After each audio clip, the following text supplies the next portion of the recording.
Baie welkom, kuier om die woord. Ons is by die heel laaste hoofstuk van Jesaja 66.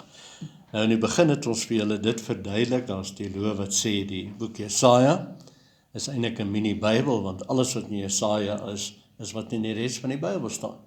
En alles wys na een belangrike persoon, en sy naam is Jesus Christus, ons verlosser.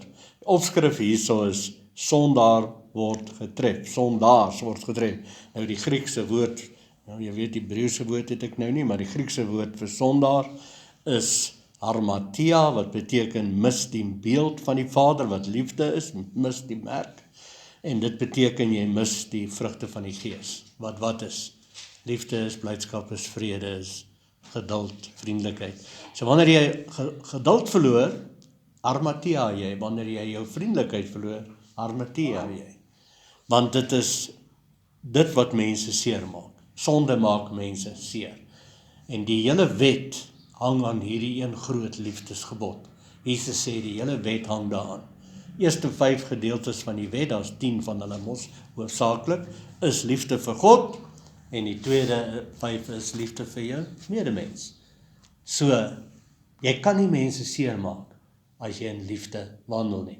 Jy het die vermoë binne in jou inherent, want jy is geskape na sy beeld, sy gelykenis, om liefde uit te leef. So kom nou mense, laat ons die woord tussen ons ore kry, wie Christus is, ons verlosser, sodat ons die liefde van die Vader teenoor mekaar kan uitleef. Amen. Pastoor Mimpie, jy is reg vir groot dinge hier vanmôre, so waar wil jy begin? Nee, ons begin by vers 1, Ja. Maar ek wil net so lank vir die mense sê, soek so lank op 2 Kronieke 6:18. Ek gaan so lank gou die skrifgedeeltes gee, en dan wanneer ons daarby kom, dan het die mense dit, veral vir die mense wat luister, ook, sodat julle kan die skrifgedeeltes kry. Ja, weet jy, dit is baie lekker as jy nou die woord kry op jou WhatsApp, of op Facebook, kan jy die link kry, Ja, kry voor van die tyd. YouTube. Dan het jy die pause button wat jy kan druk, jy kan luister, die skrif, pause button druk, skrif dan neerskryf, so kan jy lieflike ure lang Bybelstudie doen, en in die woord kom, en die woord tussen jou ore kry. So dis 2 Kronieke 6:18, ek gaan sommer nou al die skrifgedeeltes gee, en dan die van julle wat wil neerskryf, en die ouens wat luister, skryf dan neer, en dan kry jy nou tyd om voor die tyd op te soek, en dan, soos wat ons nou by hom kom, dan blaai jy net soontoe. 2 Kronieke 6:18, Handelinge 7, vers 48 tot 60, Handelinge 7, vers 48 tot 60, en dan Psalm 34, vers 19, Psalm 34, vers 19, en Matteus 5, vers 3. As een ding wat ons graag wil doen vir almal, en dit is dat ons almal lief maak vir hulle Bybels, en dat jy self leer om in die Bybel rond te soek, en jou eie Bybel ondersoek te doen. Nie net altyd te hoor wat anders sê nie. Vergelyk skrif met skrif, en leer om self die waarheid uit die woord uit, want die Heilige Gees is binne in jou, en sal jou in die volle waarheid lei. Goed, so ons gaan begin by vers 1 van Jesaja 66. Onthou toe ons begin het ons gesê, boek Jesaja is 'n poëtiese boek. Onthou dit asseblief. Vol beeldspraak. Vol beeldspraak en poëtiese taal, let wel, poëtiese taal is nie altyd plat Afrikaans nie. Met ander woorde, dit sê nie spesifiek so, daai nie. Dis poëtiese taal. Soos byvoorbeeld as ek vir jou, wat is poëtiese taal? Pastoor Jan, jy het altyd poëties geraak oor my. Kan jy Dit was onthou? baie jare terug, né? Ja, En toe het jy nogal gerespond daarop, maar deesdae my poëtiese taal, ek doen niks. digterlike taal, ja, digterlike taal. Hy het altyd vir my gedigte geskryf. Yes, amen. So, digterlike taal kan jy nooit letterlik Jy opneem. moet die beeldspraak verstaan. Jy moet die beeldspraak daarvan verstaan. En dan veral as Jesus optree, dan gebruik hy dieselfde beeldspraak taal. So wanneer jy die Nuwe Testament lees, verstaan die beeldspraak taal in die Bybel. Soos hy byvoorbeeld sê, hemel en aarde sal nie verbygaan nie, maar hierdie tempel gaan afgebreek word in hierdie leeftyd waarin julle leef. Hy sê van julle sal nog hier staan en dan sal dit gebeur. Hy praat hierdie geslag. En dan praat hy van die hemel en aarde en hy verwys na die tempel. So beeldspraak, tempel gebou met menshande is hemel en aarde, die plek waar hemel met aarde ontmoet, waar God met die mens ontmoet. Nou, as jy teruggaan na Jesaja 6 toe,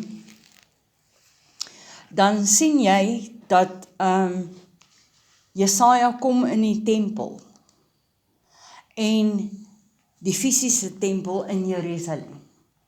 En daar kry hy 'n visioen.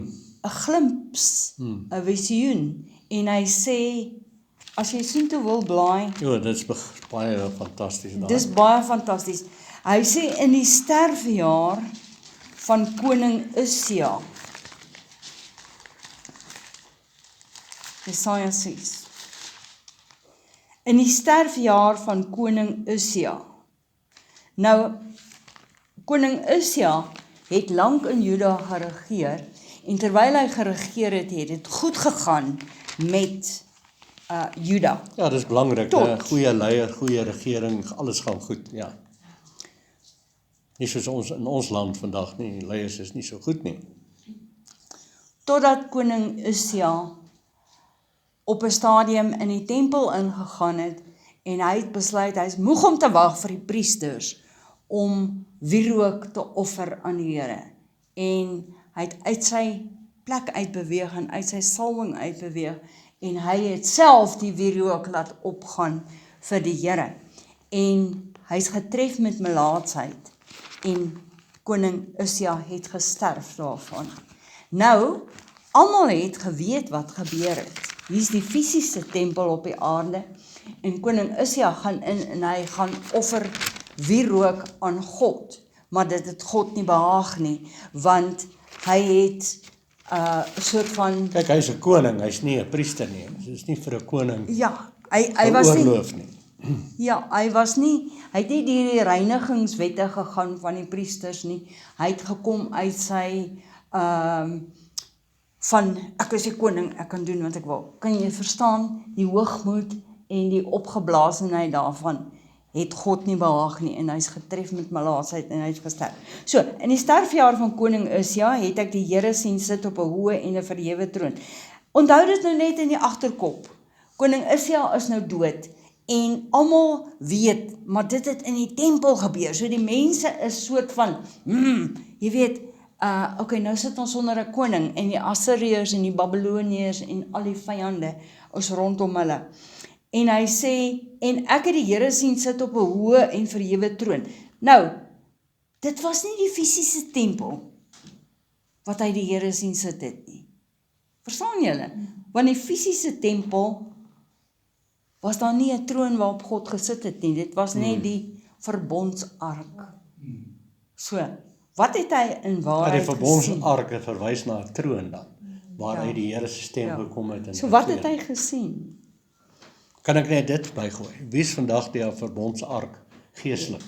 Jesus Christus. En waar is Christus?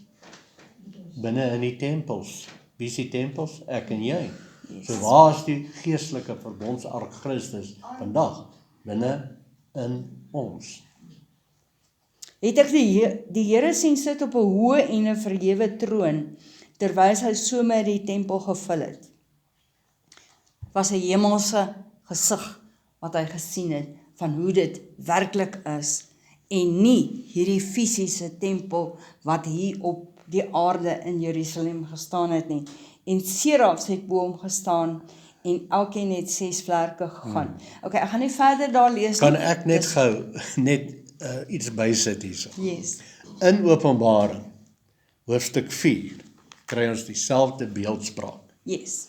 En daar het vers 5, hoofstuk 4 vers 5, en daar het weerligte en donderslae en stemme uit die troon uitgegaan. en 7 vuurvakkels wat die 7 geeste van God is. En Pastoor Mimpie het dit verduidelik in een van die lesse nou baie onlangs. Dit is nie 7 heilige geeste nie, 7 werkinge. Dit was sondagsles. Dit was 7 werkinge van die Heilige Gees. Wat 7 geeste van God is, het voor die troon gebrand. En voor die troon was daar 'n see soos van glas, soos kristal. En in die middel van die troon en rondom die troon 4 lewende wesens, hier's weer 4, vol van oë voor en van agter. En die eerste lewende wese was soos 'n leeu, en die tweede lewende wese soos 'n kalf, en die derde leefwese gesig gehad van 'n mens. Nou is interessant dat die 4 evangelies vergelyk hiermee. Matteus is die leeu, en wat is die volgende een? Markus is die kalf, Lukas is die mens, en die 4de lewende wese was 'n arend wat vlieg, en dis die boek van Johannes. Johannes se boek is meer geestelik geskrywe, nie letterlik nie. Jesus se geboorte word nie letterlik aangedui nie. Daar staan en die woord het vlees geword. Wow, kan julle die beeldspraak sien? En die 4, hier sit Pastoor Mimpie, die 4 lewende wese het vir hom elkeen 6 vlerke gehad. Yes. En hulle was rondom en van binne vol oë, en hulle het sonder ophou dag en nag gesê, heilig, heilig, heilig is die Here, God die Almagtige. Die woord daar so is kadosh. Kadosh, is dit die Hebreëus wat jy nou noem? Dit is die Hebreëus, Ja. kadosh. Nie net 1 keer heilig nie, 3 maal heilig, kadosh, kadosh, kadosh is die Here God. En die hele aarde is vol van sy heerlikheid, en die drumpelposte, Terug in Jesaja 6 nou. ja, die drumpelposte het gebewe van die geluid van die roepers, en die huis het vol rook geword. Nou julle weet, hierdie rook is Salwing. God se Teenswoordige Shekinah heerlikheid. heerlikheid. Onthou nou, dit was nie in die fisiese tempel nie. Hoor, die fisiese tempel in Jerusalem, dis nie waar hy dit gesien het nie. Hy het nou in die dit gees gesien. die Hy het geestelike die geestelike tempel gesien. tempel gesien. Onthou dit. En dit verwys nou na ons vandag wat die Yes. geestelike tempels Onthou. van die Heilige Gees is.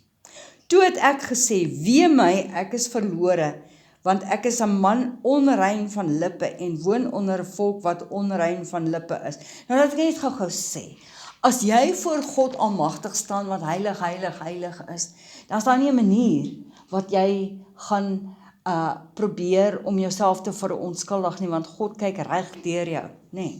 En dis hoekom Al sien jy, hy is was vol van oë, van binne en buite, ja. Hy was nie 'n slegte mens nie, maar tog toe hy voor die heerlikheid van God kom, toe sê hy, wee my, ek is verlore, want ek is onrein, ek woon onder 'n volk wat onrein van lippe is. En kyk nou na God se oplossing vir die probleem. Want my oë het die koning van die leerskare gesien. Maar een van die serafs, nou onthou die serafs was vurige wesens. Hulle het geblink van vuur, van reg rondom. Hulle was, dit het gelyk of hulle brand, nee, maar nie 'n brand van hierdie aarde nie. Maar een van die serafs het na my toe gevlieg, met 'n gloeiende kool in sy Sy almal hand. gloeiende kool. 'n Gloeiende kool So in sy waar kom hand. dit vandaan? Kom ons kyk. Yes, verduidelik jy vir ons. Ja, Dit lees kom- net gou nog 'n stukkie daar. Wat hy met 'n tang van die altaar afgeneem. Van waar kry jy dit? Altaar. Nou ons het die studie gedoen van die tabernakel van Moses of die tempelgebou letterlik in die ou bedeling, ou verbond. En ons het gesien die tempel is saamgestel uit 3 dele. Net soos ons vandag as tempels 3 dele het: gees, siel en liggaam. En dan sien ons, daar was die tent van samekoms, waar die mees heiligste plek geskei was van die heiligdom met 'n dik gordyn. En dan buitekant die tent van samekoms was die koper altaar. Koper praat van oordeel. Yes. Nou daar is die offerdier op geplaas, en dan, hier is iets wonderlik, hy 1 keer per jaar groot offer.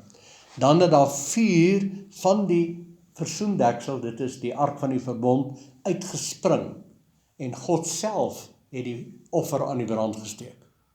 Nou ek en Pastoor Mimpie het nou die oggend gesit en gesels oor, wanneer het daai vuur van die Here, wat uit die tempel uitgespring het om die offer aan die brand te steek, gestop. Want julle onthou Elia op die berg, wat die Baalsprofete, en hy het gebid en die vuur van die hemel af het gekom en die altaar verteer. En die volk het dadelik tot bekering gekom en hulle weet, dis God. Dit Want was God nie 'n antwoord vuurhoutjie met nie. vuur. Dit was nie 'n vuurhoutjie nie. So hulle was gewoond aan Yes. die tempel het vuur uitgekom, wat mense nie veroorsaak het nie, maar God self. Van die versoendeksel af het dit gekom en het die offer aan die brand gesteek. So, wanneer het hierdie vuur opgehou? By die kruisiging. Nee, dit het al reeds in die Ou Testament met die eerste verwoesting van die tempel. Van die tempel. Toe hulle die nuwe tempel daai tyd weer herbou het, Toe die vuur op. die tweede Dis tempel, daar nie meer hemels. wat Herodes natuurlik in herbou het of Yes. verbeter het of wat sy regte woord, hy het dit 'n bietjie opgeknap en waarin Jesus dan die tyd wees nog steeds die tweede tempel. Maar alreeds met die begin van die tweede tempel was die vuur nie meer daar nie. Maar hulle kop het nie. Hulle besef nie God is nie meer met ons nie. Want dan toe sien almal hoe ernstig is dat daar moet 'n verlosser kom. En wat Christus maak moet kom. hulle? Ja. En wat maak hulle toe die Here nie meer antwoord met vuur van die hemel af nie? Hulle steek homself Nou in die steek hulle brand. self in. Maar nou, hier kom dit nou. Waar kom die koolvuur vandaan? Van die altaar. Nou wanneer daai dier daar verbrand is, of die offer, dan val daai hout en die beendere word ook verkool. So, let nou wat se kool is dit? Dis die offerdier se bene kool. Wie is ons ware offerlam? Jesus Christus. Nou word daai koolvuur gevat en wat van jou word aangeraak? Wat van Jesaja? Sy lippe. En toe sê Jesaja, gaan lees dit gou 'n bietjie vir ons gou verder daarvan. Hy sê, en my mond daarmee aangeraak en gesê, kyk, dit het nou jou lippe aangeraak, jou skuld is weg en jou Skuld sonde is weg. is versoen. Wow. Nou, wie van julle weet, waar kom jou tong se spraak vandaan? Uit jou denkswyse, sienswyse. Soos jy dink, so gaan jy praat. Dis waarom Jesus sê, wat die hart van vol is, eintlik daai woordjie hart is kardia, Griekse woord wat ook beteken jou intellek, jou verstand, jou sieldimensie.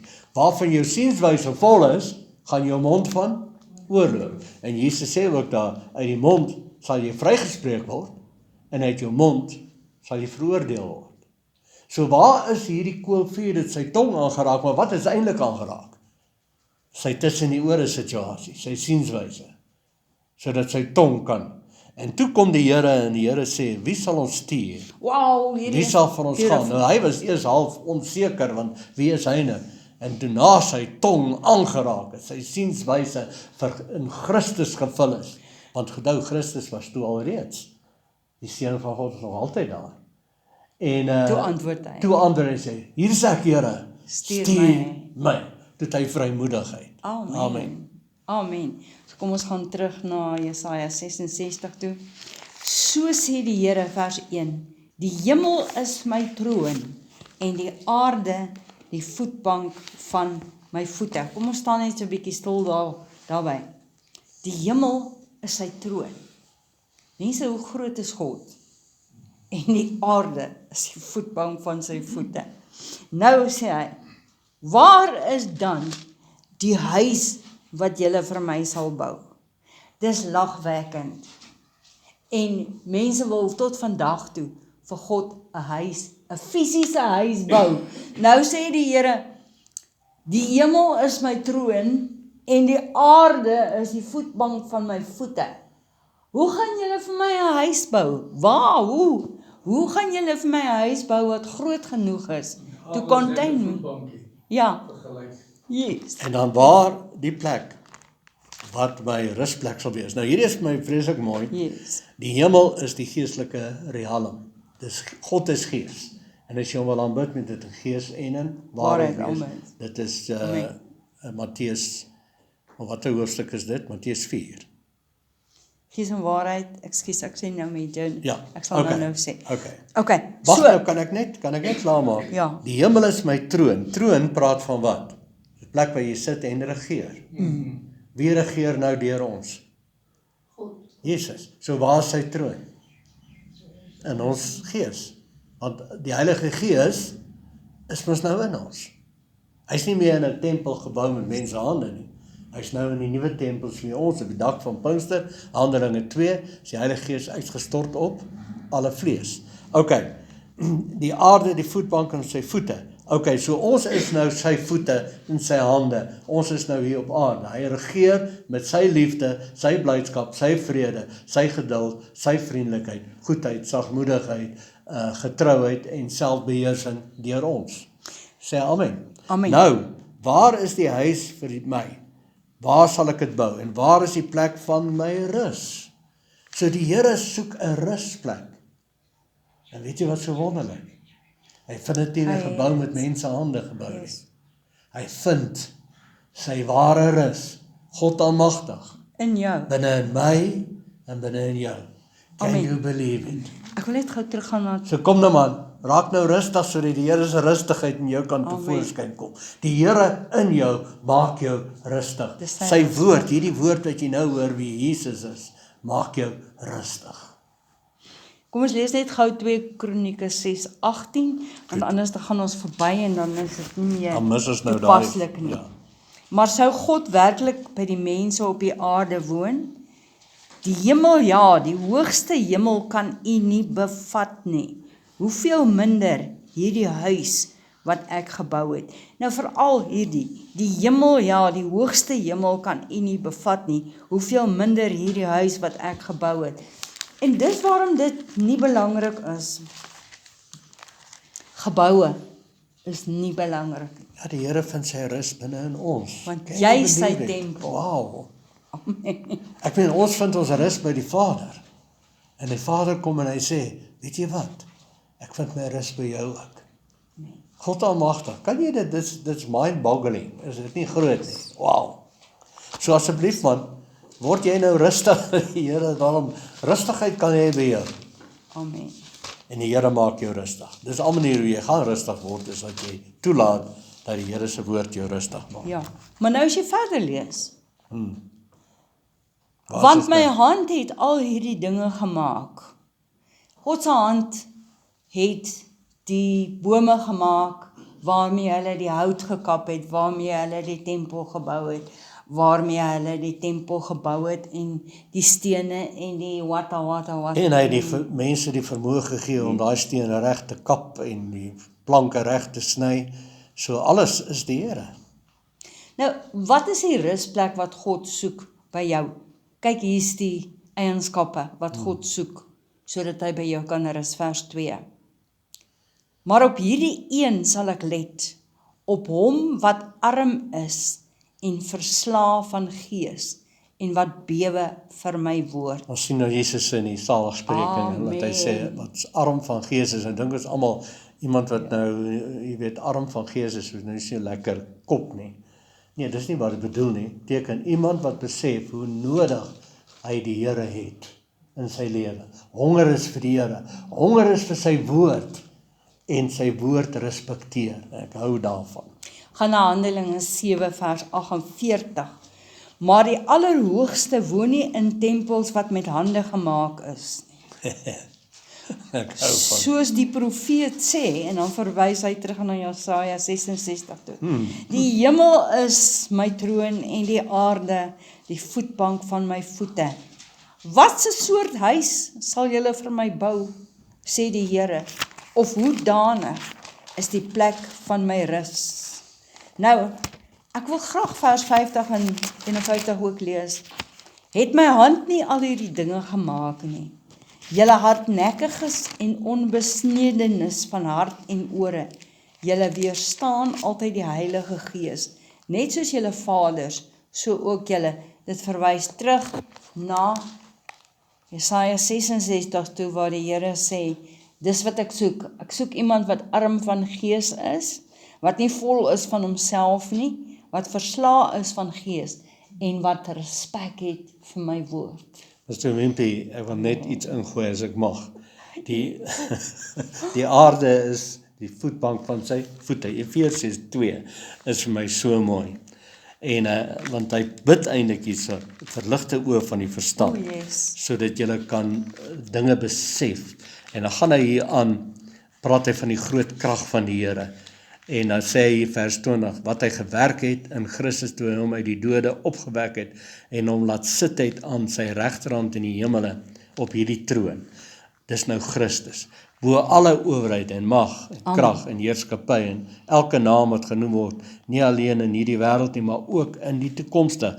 En hy het alle dinge onder sy voete onderwerp Amen. en hom as hoof bo alle dinge aan die gemeente, sê almal gemeente. Gemeente. Wie is die gemeente? Ek en jy. Ek en jy. Wat sy liggaam is, die volheid van hom, hoofletter, wat alles en almal vervul. En dan baas van die voetbank van sy voete. Ek soek daai ene nou wat hy, ja, dis wat ek wou sê. As ons sy liggaam is, wie is die liggaam? Die liggaam met arms en bene en voete. Yes. So waar plaas hy dan die vyand en waar plaas hy dan al die omstandighede en die moeilikhede onder die voete van sy kerk, liggaam, ek en jy, wie sy tempels is. Ek wil net dit ingooi. Goed. Amen. Dan gaan ons lees Psalm 34 Dis vers vers 19. 22, sy voete onderwerp. Vers 19. Die Here is naby die wat gebroken is van hart en hy verlos die wat verslae is van gees. Verwys terug na Matteus 5 toe. Matteus 5 vers 3. Kan julle daar lees?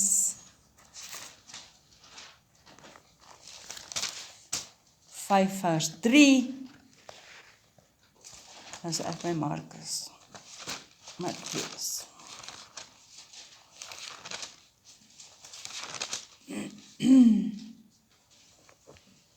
Salig is die wat arm van gees is, wat aan hulle behoort die koninkryk van die hemel. Ons het altyd gedink, salig is die wat arm van gees is, is mense wat dom is.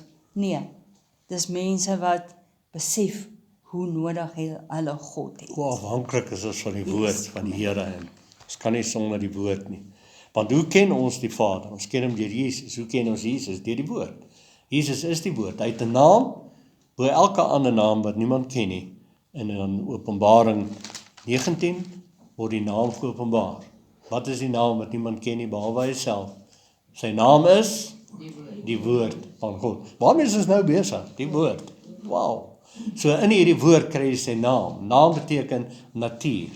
Naam gee 'n duie natuur aan. Wat is God se natuur? Liefde. God is liefde.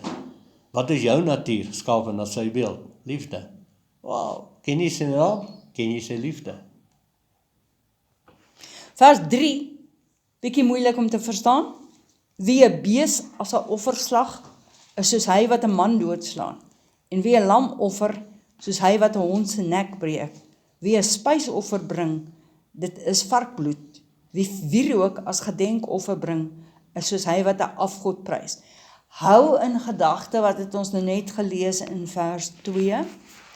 Waar is die rusplek wat God soek by watse mense wat verslae en arm van gees is. Wat besef hoe nodig hulle die Here het. Wat besef hoe honger is nodig vir hulle die Here het. Respek het vir die Here. Wie dink julle is dit? Wat se tipe mens sal 'n mens offer en dink God gaan daarmee tevrede wees? Of 'n dier of 'n stupid mens.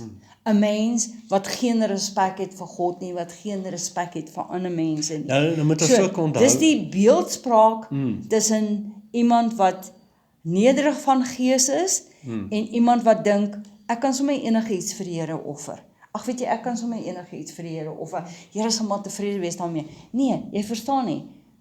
Die hemel is sy troon, die aarde is die voetbank van sy voete. God is so groot, God is so. Onthou wat het Jesaja in Jesaja 6 gesê? Heilig, heilig, heilig, kadosh, kadosh, kadosh, is die Here God almagtig. Moenie vir hom goed bring wat verfoeisels is nie. Give him your best. Ja, as Amen. ons die ding mooi, dis nou my net opinie. Ek sê nie dis korrek nie. Maar waar kom die offer van diere en goed vandaan? Dit is eintlik alles pagan of heidense of ander volke wat nie God ken nie. Dis 'n manier gewees om hulle gode gelukkig te hou. En hoe groter die dier dan is wat jy offer, hoe groter welslaag en jy moet jou God hê. En dan veral as dit nou baie groot droogte is en pagan. dit wil net nie reën nie, dan word daar nou dier geoffer, ons dan moet nou reën, want dit kry swaar, ons het nie blessings nie. So, dit kom daar vandaan, en daarom het die Here hulle nou toegelaat. Onthou nou, voordat die Here 'n verbond met sy volk gesluit het, was hulle maar koppe nog maar geraas, met al hierdie heidense en afgods gedagtes en idees. So offer van diere was ook maar die voorgrond van hulle gedagtes. So dit wil vir my lyk, die Here sê, bring nou maar die offerdiere vir hulle in, as deel van die wet van Moses en al die rituele wat hulle moes doen, so om hulle weg te trek van die afgodsdiens en terug na die Here toe. Maar dan is daar verskeie skrifte waar die Here sê, ek soek nie eintlik offers nie, ek soek jou hart. Amen. Want jy offer net om blessings te kry, om net geseën te wees. Maar waar is jou hart? Jou hart is nie met my nie. So vang julle dit.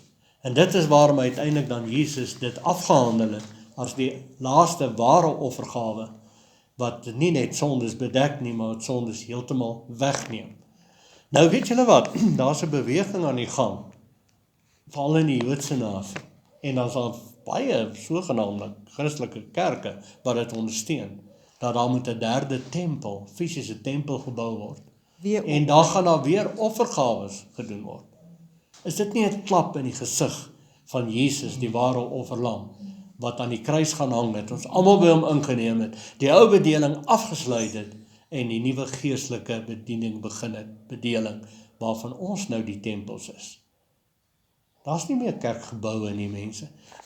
Ons het geboue, ja, ons kom daar by mekaar, maar as ons die kerkgebou begin sien, as 'n heilige plek, en ons sien dit as 'n tempel, mis ons die waar heeltemal. Vang julle dit. Besef dat die Here se rusplek, die plek waar hy tuis voel, is binne in ons, nie in 'n gebou. Gaan nou Johannes 16,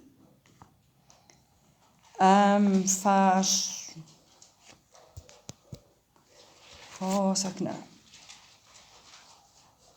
Vers 2. Vers 2.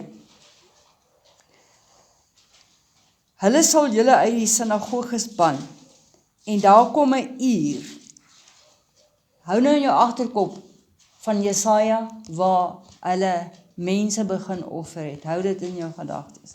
Dink bietjie aan die pagan godsdienste, waar van hierdie pagan religions partykeer kinders offer of 'n maagd offer, want dit wil nie reën nie en bla bla bla bla bla. Okay. Want hulle sal julle uit die sinagoges ban. Ja, daar kom die uur dat elkeen wat julle om die lewe bring, sal dink dat hy 'n diens aan God bewys. Dink aan 9/11. En is Islam. Islam het gedink, hulle sê ons het dit gedoen vir die Here. God soek nie sulke goed nie. Nee. Amen. Dis Islam. So, dis verfoeisels. Dit ontken Jesus se prys wat hy betaal het. Jesus het homself gegee sodat al die nonsens kan stop, sodat ons die tempels kan wees waarin die Here sy rusplek vind. Nou, hulle wat nog steeds hierdie hipokritiese fisiese offers wil bring, wat verstar is in die verstand en nie verstaan het, daar het een keer 'n offer gekom, en dit was Jesus Christus, en dit was voldoende. Dit sal ons sien as ons in Hebreërs kom. Hebreërs gaan fantasties wees. Okay, kom ons gaan aan na vers 4 toe. Maar ek gaan net die laaste gedeelte lees van vers 3. So het hulle eie weë verkies, en hulle siel het 'n behaag gevind in hulle eie verfoeisels. Sien jy? Hulle het regtig waar gedink. Ja, Paulus noem dit drogredes. Drogredes, ja. So het hulle gedink, ag, ons kan maar afwyk daarvan. En miskien mog getroffe. Miskien as ons nou 'n mens offer, sal my lak verander. Daar is nie iets soos lak nie. Daar's net een ding, en dis die seun van die die God Here. van Moloch was juist die God wat dan nou die oop buik gehad het met die vuur gemaak is, waar die babetjies kindertjies ingegooi is. Yes. Want as jy nou jou kind offer, dan gaan daar nou dinge gebeur vir jou, hoor. No ways. Mense wat sulke goed doen, ken nie my God nie. Amen. Sê amen. Mense wat sulke goed offer of dink hulle doen die Here 'n guns deur mense dood te maak. They don't know who God is. Want God is liefde. Amen. God is liefde. So sal ek, hoofletter, ook hulle ongeluk verkies. En wat hulle met skrik vervul oor hulle laat kom. Kan jy verstaan waarom daar 'n oordeel moet kom? Dan moet 'n oordeel kom oor mense wat hierdie dinge aangevang het en in die naam van God gesê het, maar ons het in die naam van die Here hierdie mense doodgemaak of geoffer of geslag of gewat. Oor hulle laat kom, sê die Here, omdat ek geroep, sekerlik het God in hulle harte vir hulle gesê, moenie dit doen nie, dis nie reg nie. God het gespreek, die Heilige Gees het gespreek in hulle harte en gesê, nee, moenie dit doen nie. En hulle het nie geantwoord nie. Ek het gespreek en hulle het nie gehoor nie, maar hulle het gedoen wat verkeerd is in my oë en hulle het verkies wat my nie behaag nie. God sê, dis vir my horrible, ek hou nie daarvan nie, julle behaag my nie. Kan jy verstaan waarom daar 'n gesonde oordeel moet kom? Ons gaan dit sien later hierso. Hoor die woord van die Here, julle wat vir sy woord bewe. Julle broers, julle haters, wat julle verstoot om my naam ontwil. Onthou, hy sê, mense sal dink hulle doen die Here 'n guns. Nee. Laat die Here heerlik word, dat ons julle vreugde kan aanskou, maar hulle sal beskaamd staan. Vers 6. Hoor 'n rumoer uit die stad. Hoor uit die tempel. Hoor, dit is die Here wat sy vyande hulle dade vergeld. Nou, tot daartoe is, soos ek sê, oordeel wat gaan kom oor, maak nie saak, mense wat babetjies doodmaak, mense wat ander mense sommer nie doodmaak, bla bla bla bla bla. Ok, nou vers 7 is bietjie van 'n nuwe bedeling. So as jy wil 'n notas maak, dit is die geboorte van Sion. Hier kom ons nou by die geboorte van Sion. So dit is bietjie van 'n ander paragraaf. En onthou ons het gesê, Sion is die kerk. Dis Yep. die nuwe bedeling, is die Yep. geestelike kerk, ons is die tempels. En jy sal sien, die beeldspraak verander nou hier. Die taal verander van van die wraak wat die Here sê. Nou verander die beeldspraak. Nou vers 7. Voordat sy weë gekry het. Wat beteken dit? Dit beteken 'n vrou is swanger, maar daar is nog nie tekens van dat die geboorte naby is nie. En voordat sy weë gekry het, het sy gebaar. Wat beteken dit? En kom ons lees verder. Voordat smart oor haar gekom het, is sy van 'n seentjie verlos. En hierdie vers praat van die geboorte van die kerk. Die geboorte van die kerk het so vinnig gebeur. Van die Ekklesia, van die By uitgeroepte die Ekklesia. heiliges, ja. En dis Handelinge 2, vers 41 tot 47. As jy wil neerskryf, Handelinge 2, vers 41 tot Kan jy dit nie 47. lees Skryf dit, ja, ek gaan dit lees, as jy my net kans gee dat ek dit klaar sê. Handelinge 2, vers 41 tot 47, is daar 3000 mense wat hulle harte vir die Here gegee het. En dit is maar net in Handelinge 2. Nou as julle Handelinge 2 ken, dan weet julle waar's die Heilige Gees uitgestort. In Handelinge 2. Die Heilige Gees is uitgestort en dadelik, paar verse later, Toe Petrus sy toe beroemde word die preek kerk gegee het, gebore. ja. Toe word die kerk gebore. Die Heilige Gees is pas uitgestort en dadelik baar Sion, die kerk. Verstaan jy? So, dis Handelinge 2 vers 41 tot 47 is 3000 mense bygevoeg in die koninkryk. In Handelinge 4, net 'n bietjie later, vers 4, is 5000 mense bygevoeg by die koninkryk. En dis waarvan hy praat. En dis Voordat sy hoofsaaklik Jode. weë gekry het, voordat sy weë gekry het, het sy gebaar. En dit praat van die skielike geboorte van die kerk van Jesus Christus. Amen. Yes. En dan praat hy ook van die Gentiles. Ja, Pastoor Jan, dit was hoofsaaklik Jode, maar agterna het dit ook Maar dit het sommer versprei. vinnig oorgespring na die Vinnig oorgespring na die Gentiles toe, wat ons... want die halstarrige, weerstandige Yes. Jode wat vasgeklou het in die ou bedeling, het die nuwe bedelingsmense vervolg, die Christene, Jesus volgelinge, en Paulus het nader aan die stof in sy voete afgesit en sê, nou gaan ek na die heidene. En dit was die plan van die Vader van die begin af, en dis waarom Paulus dan uiteindelik ook skryf in een van sy briewe, daar is nou geen Jood, geen Griek meer nie, geen vrou of man eers nie, maar in Christus is ons almal een. Ek gaan net gou Handelinge lees, soos jy gevra het, Handelinge 2:41.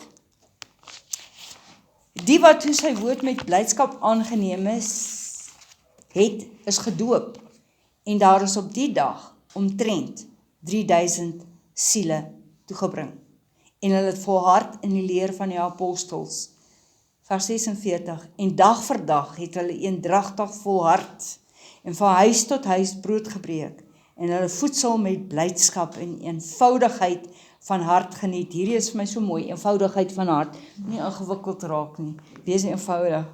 Terwyl hulle God geprys het en in guns was by die hele volk. En die Here het daagliks by die gemeente gevoeg, die wat gered is. Dan Handelinge 4, sien jy dit weer, en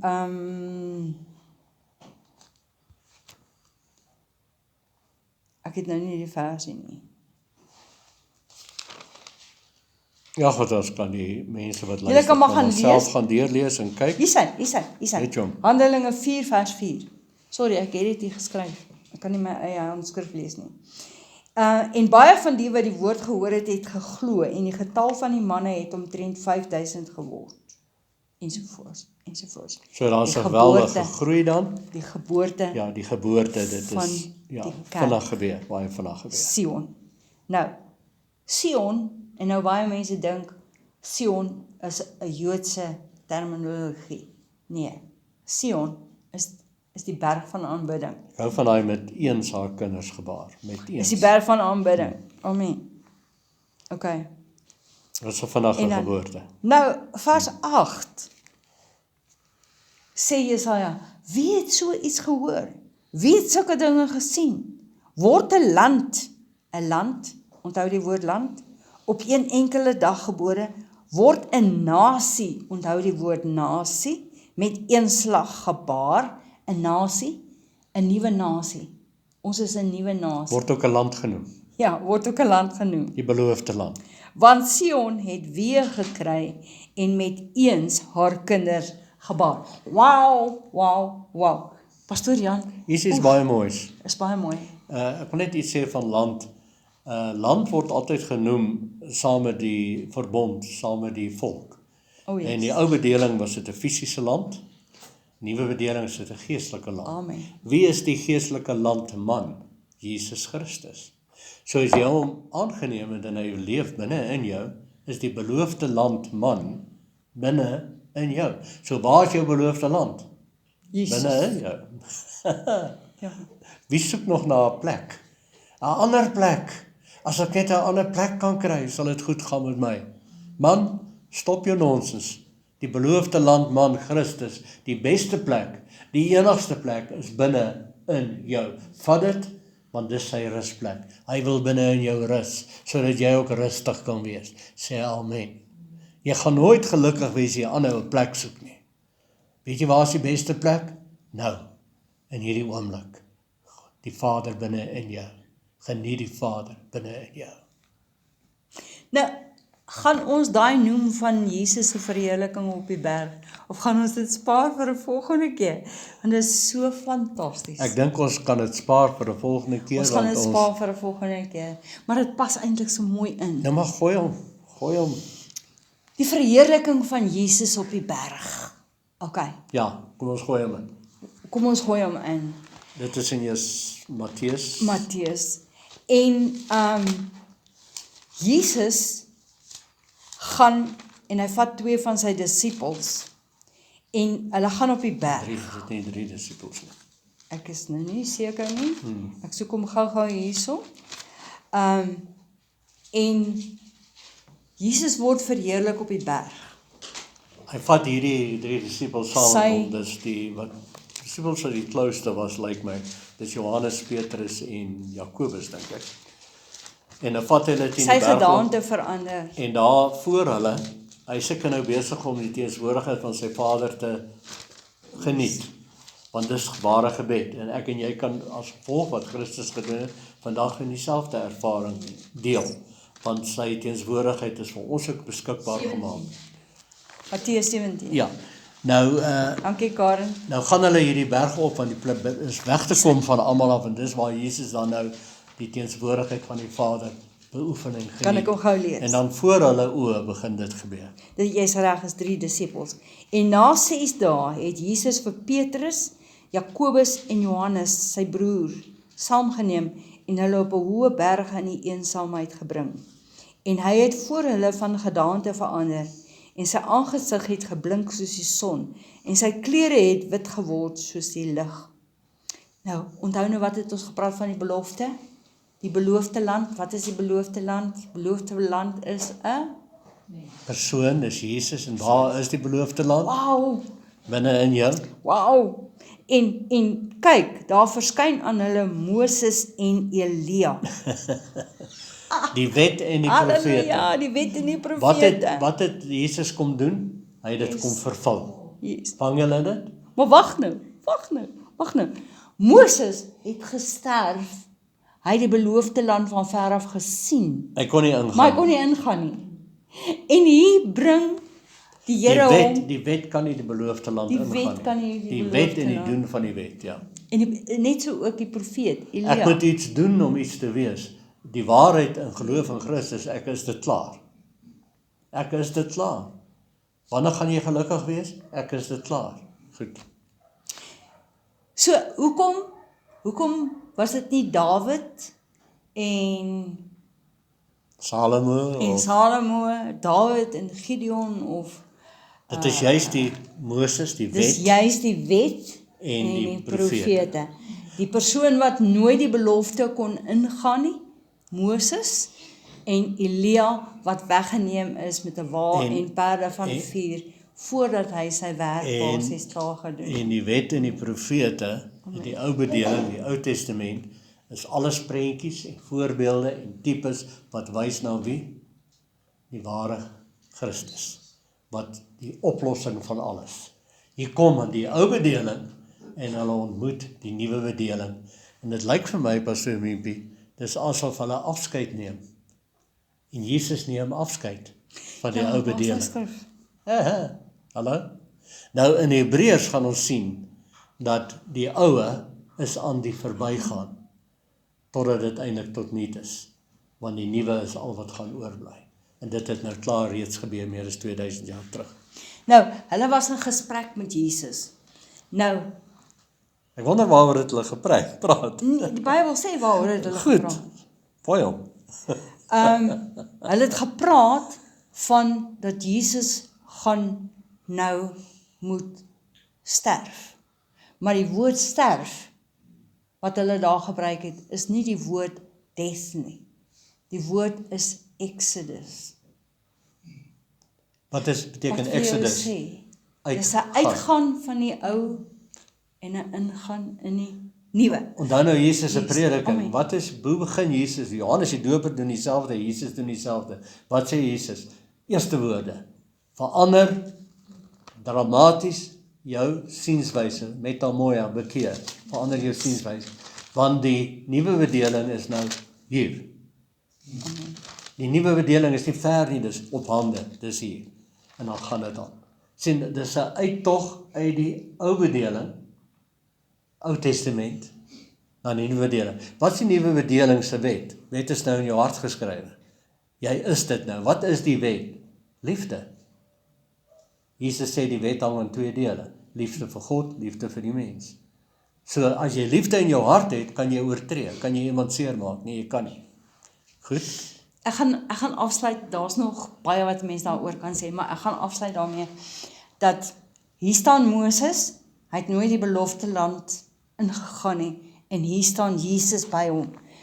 Jesus is sy beloofde land. En hy sien Jesus. En hy sien Jesus. Uiteindelik. En sy hele lewensfilosofie is vervul, want hier sien hy En die culminasie profetiese van boeke alles. wat heeltyd van Jesus gepraat het, hy sien hier is staan die vervulling van alles nou voor hulle. En nou is daai vervulling binne in ons. Wow, wat 'n tyd. Yes. Okay, kom ons gaan aan. Vers 9. Sou ek naby die geboorte bring? Wat is ons amper? Okay.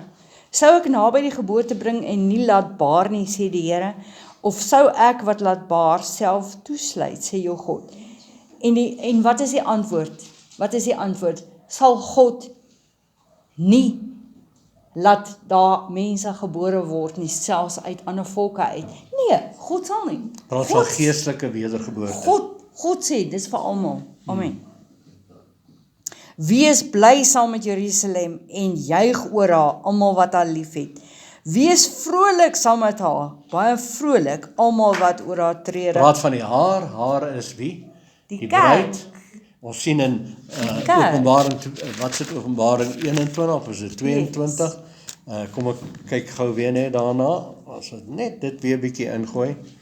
Die kerk. Net so oomblikie, Pastoor Wimpie, ek is amper daar, ek wil dit net gou weer lees, en ek het in vers 1, Openbaring 21, en ek het 'n nuwe hemel en 'n nuwe aarde. Wat is die nuwe hemel en nuwe aarde? Kerk. Onthou, sy praat van hemel en aarde, praat hy van die kerk, gesien, want die eerste hemel en die eerste aarde, die ou bedeling, het verbygegaan, en die see was daar nie meer nie. See was lydensnasies, so daar's nie meer nie, almal is nou een. En dan, en ek Johannes het die heilige stad, die nuwe Jerusalem, sien neerdal van God uit die hemel, toeberei soos 'n bruid vir haar bruidegom. Amen. Wie is dit? Wie is die bruid? Dis die kerk. Dis die kerk. Amen. Okay. Amen. Ek gaan afsluit met vers 11.